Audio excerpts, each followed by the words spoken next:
पर क्यों? उसका ऐसा बिहेवियर देखकर आश्चर्यचकित होते हुए प्रोफेसर साहब ने पूछा। तब गुप्ता जी ने उन्हें समझाते हुए कहा, प्रोफेसर साहब, कोई फायदा नहीं है। आप चाहे कितने भी ज्यादा पैसों का लालच दे दीजिए, पर आपको इस पूरे शहर में ऐसा कोई हलवाई नहीं मिलेगा जो रात में यहां आप लोगों का आम लोगों के साथ रुके।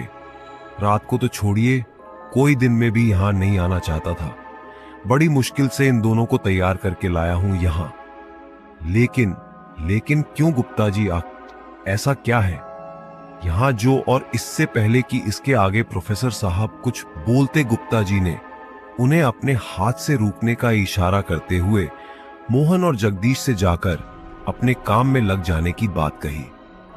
उन दोनों के जाने के बाद गुप्ता जी बोले, हां, तो प्रोफेसर साहब क्या कह रहे थे आप? मैं कुछ नहीं कह रहा हूं गुप्ता जी, बस आपसे ये जानना चाहता हूं कि आखिर ऐसा है क्या? यहां लोग इतना डरते क्यों हैं इस जगह के नाम से? प्रोफेसर साहब बोले। उनकी बात सुनकर गुप्ता जी थोड़ा मुस्कुराए। उन्हें मुस्कुराता हुआ देखकर प्रोफेसर साहब चकित होते हुए बोले, कमाल है गुप्ता जी, इतनी सीरियस बात पर भी आप मुस्कुरा रहे हैं। आई एम सॉरी, बट मैंने कोई जोक तो नहीं सुनाया है।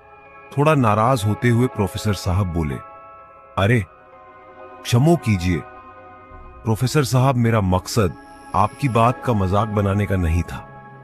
मैं तो बस ये सुनकर मुस्कुरा दिया था कि आप दूसरे लोगों की बात कर रहे हैं, पर इस वक्त आपके दिलो दिमाग पर जो अनकहे अनदेखे भय की लकीरें उभर रही हैं, उनसे तो बस यही पता चलता है कि खुद आप भी कहीं ना कहीं उसी भय से ग्रसित हैं, जिस डर से यहां के लोग हर रोज मुखातिब होते रहते हैं।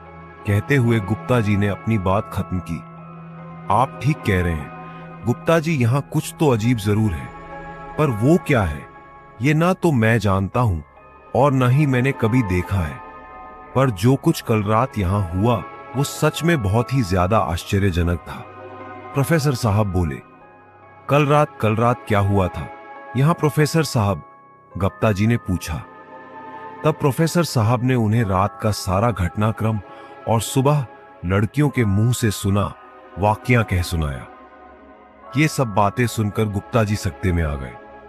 राम राम राम भगवान प्रोफेसर साहब, कल रात आप लोगों ने जो कुछ सुना वो सब ना तो कोई वहम था और ना ही कोई मानवीय घटना।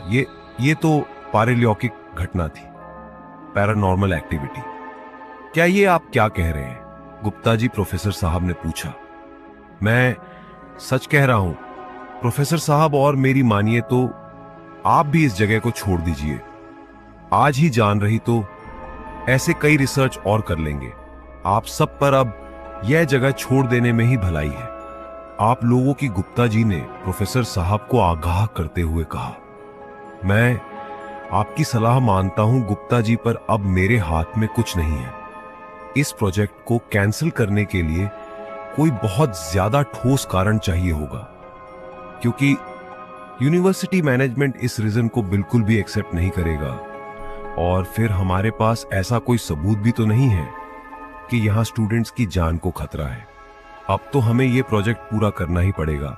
आई होप शायद जैसे कल की रात सैफली गुजर गई, वैसे ये 4 रातें भी गुजर जाएगी।